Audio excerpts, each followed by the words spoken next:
یہ شہر یروشلم کا کوئی ویران اور خاموش علاقہ تھا جہاں ہزاروں مردوں کی ہڈیاں دو پہاڑوں کے درمیان بکھری ہوئی تھیں۔ ایک بزرگ پہاڑ کے ایک اونچی چوٹی پر کھڑے تھے اور اللہ کے بارگاہ میں ہاتھ اٹھائے دعا میں مصروف تھے۔ ہر مخلوق اس منظر کو حیرت زدہ ہو کر دیکھ رہی تھی کہ اچانک ہواؤں میں خنکی بڑھنے لگی اور میدان میں بکھری ہڈیاں حرکت میں آ گئی۔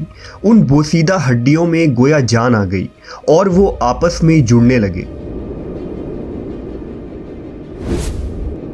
موت کی یہ خوفناک وادی میں ایسا کیا ہوا جو قوم بنی اسرائیل کے لیے عبرت کی نشان بن گئی؟ وہ بزرگ کون تھے جن کی دعا سے یہ معجزہ پیش آیا؟ آج ہم اس ویڈیو میں حضرت حزقیل علیہ السلام اور موت کی وادی کے اس قرآنی واقعے کو تفصیل سے جانیں گے۔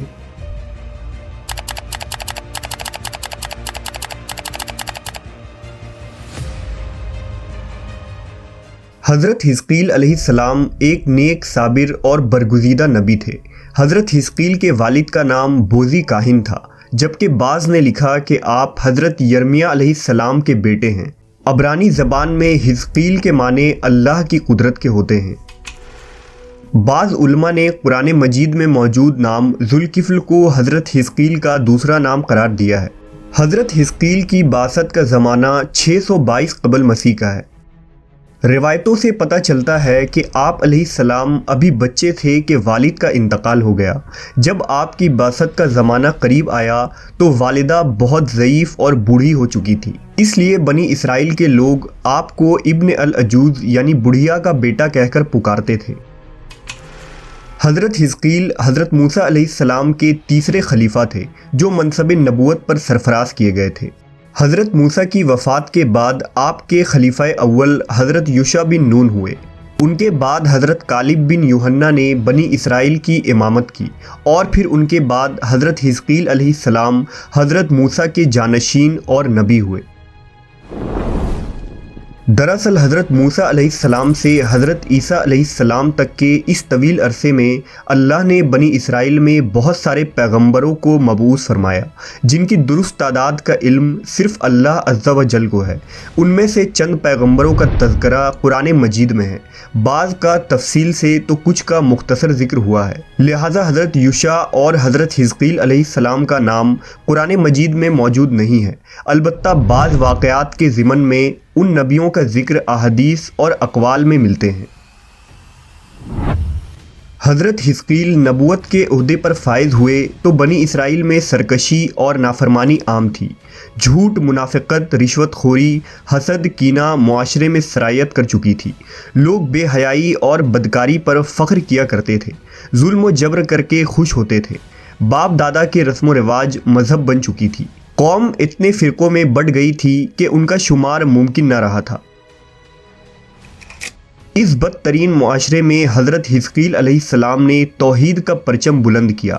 آپ نے اپنے قوم کے لوگوں کو سچائی اور راست بازی کی تعلیم دی اور لوگوں کو صراط المستقیم پر چلنے کی ہدایت کی، لیکن ان وعظ و نصیحت کا اور تبلیغ کا ان لوگوں پر مطلق اثر نہ ہوا اور وہ اپنی روش پر قائم رہے۔ لہٰذا آپ نے بنی اسرائیل پر آنے والے عذاب اور ہولناک تباہی سے انہیں آگاہ کیا۔ بائبل میں آپ سے منسوب صحیفہ حزقیل موجود ہے جو بائبل کی آخری کتاب ہے۔ صحیفہ حزقیل میں آپ کی پیشن گوئی تفصیل سے موجود ہے۔ سن 550 قبل مسیح میں بابل کے بادشاہ بخت نصر نے بیت المقدس پر حملہ کر دیا، لہٰذا یہودی خوفزدہ ہو کر قلعہ بند ہو گئے۔ حضرت حزقیل علیہ السلام کا خیال تھا کہ بنی اسرائیل کی تباہی ان کے لیے بطور سزا اور سبق ہے جو خدا کی طرف سے دی گئی ہے۔ آپ نے توبہ پر زور دیتے ہوئے اپنے قوم کے لوگوں سے کہا، سو توبہ کرو اور اپنی ساری بدکاریوں سے باز آ جاؤ۔ سارے برے کام جنہیں کر کے تم گنہگار ہوتے ہو خود سے جدا کر کے پھینک دو اور اپنے لیے ایک نیا دل اور نئی روح پیدا کرو۔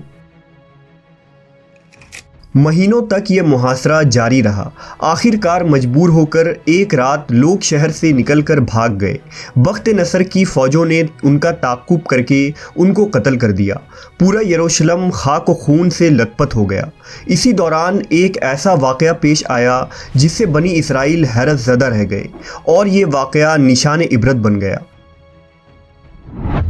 واقعہ دراصل یوں ہے کہ حضرت حزقیل علیہ السلام نے بنی اسرائیل کے بچے ہوئے لوگوں سے کہا کہ تم سب تیار ہو جاؤ، ہم مشرکین سے جنگ کرنے جائیں گے تاکہ اللہ کے نام کو بلند کیا جا سکے۔ بنی اسرائیل نے جب جنگ اور جہاد کی بات سنی تو اپنی جانوں کے خوف سے بھاگ کھڑے ہوئے اور آبادی سے دور ایک وادی میں جا کر قیام پذیر ہو گئے اور 2 پہاڑوں کے گھاٹیوں کے درمیان رہنے لگے۔ اللہ تعالیٰ کو ان لوگوں کی یہ حرکت بہت زیادہ ناپسند ہوئی، چنانچہ اللہ نے ایک عذاب کے فرشتہ کو اس جنگل میں بھیج دیا جس نے ایک پہاڑ کی آڑ میں چھپ کر اور چیخ مار کر بلند آواز سے یہ کہا کہ تم سب مر جاؤ۔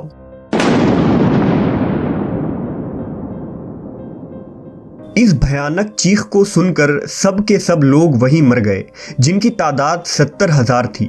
ان مردوں کی تعداد اس قدر زیادہ تھی کہ لوگ ان کے کفن و دفن کا کوئی انتظام نہ کر سکے، اور ان مردوں کی لاشیں کھلے میدان میں بے گور و کفن یوں ہی پڑی رہ گئیں۔ کچھ عرصے بعد یہ لاشیں اسی طرح پڑی رہنے کی وجہ سے سڑنے لگی اور بے انتہا بدبو سے پورے جنگل بلکہ اس کے اطراف میں بدبو پیدا ہو گئی۔ کچھ لوگوں نے ان کی لاشوں پر رحم کھا کر چاروں طرف سے دیوار اٹھا دی تاکہ یہ لاشیں درندوں سے محفوظ رہیں۔ کچھ دنوں کے بعد حضرت حزقیل علیہ السلام کا اس جنگل میں ان لاشوں کے پاس سے گزر ہوا تو اپنی قوم کے 70,000 انسانوں کی اس موت ناگہانی اور بے گور و کفن لاشوں کی فراوانی دیکھ کر رنج و غم سے ان کا دل بھر گیا۔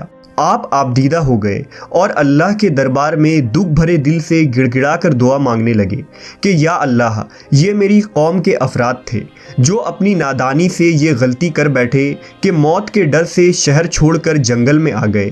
یہ سب میرے شہر کے باشندے ہیں، ان لوگوں سے مجھے محبت تھا اور یہ لوگ میرے دکھ سکھ کے شریک تھے۔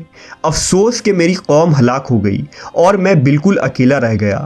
اے میرے رب، یہ وہ قوم تھی جو تیری حمد کرتی تھی اور تیری توحید کا اعلان کرتی تھی اور تیری کبریائی کا خطبہ پڑھتی تھی۔ آپ بڑے سوز دل کے ساتھ دعا میں مشغول تھے کہ اچانک آپ پر یہ وحی اتر پڑی کہ اے حزقیل، آپ ان بکھری ہوئی ہڈیوں سے فرما دیجئے کہ اے ہڈیوں، بے شک اللہ تم کو حکم فرماتا ہے کہ تم اکٹھا ہو جاؤ۔ یہ سن کر بکھری ہوئی ہڈیوں میں حرکت پیدا ہوئی اور ہر آدمی کی ہڈیاں جمع ہو کر ہڈیوں کے ڈھانچے بن گئے۔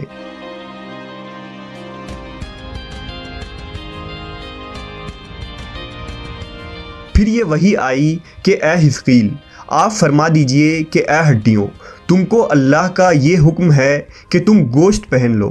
یہ کلام سنتے ہی فوراً ہڈیوں کے ڈھانچوں پر گوشت پوش چڑھ گئے۔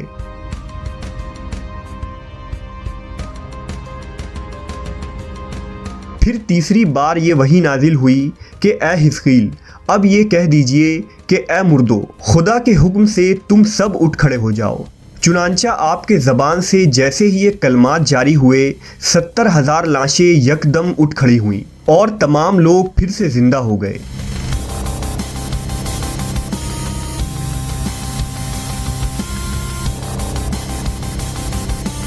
پھر یہ سب لوگ جنگل سے روانہ ہو کر اپنے شہر میں آ کر دوبارہ آباد ہوئے اور اپنی عمر کی مدت بھر زندہ رہے، لیکن ان لوگوں پر اس موت کا اتنا نشان باقی رہ گیا کہ ان کی اولاد کے جسموں سے سڑی ہوئی لاش کی بدبو برابر آتی رہی۔ چنانچہ یہ اثرات آج تک ان یہودیوں میں پائے جاتے ہیں جو ان لوگوں کی نسل سے باقی رہ گئے ہیں۔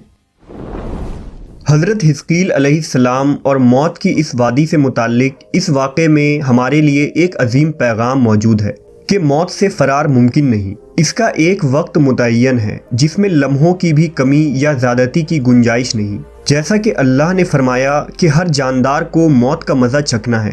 موت و حیات تقدیر الہی کے تابع ہے اور تقدیر الہی کے مقابلے میں کوئی تدبیر کارگر نہیں ہو سکتی۔ سورہ انعام میں اللہ نے فرمایا تم جہاں بھی جاؤ گے وقت مقررہ پر موت تمہیں جا پکڑے گی، چاہے تم مضبوط قلعوں میں ہی کیوں نہ رہ رہے ہو۔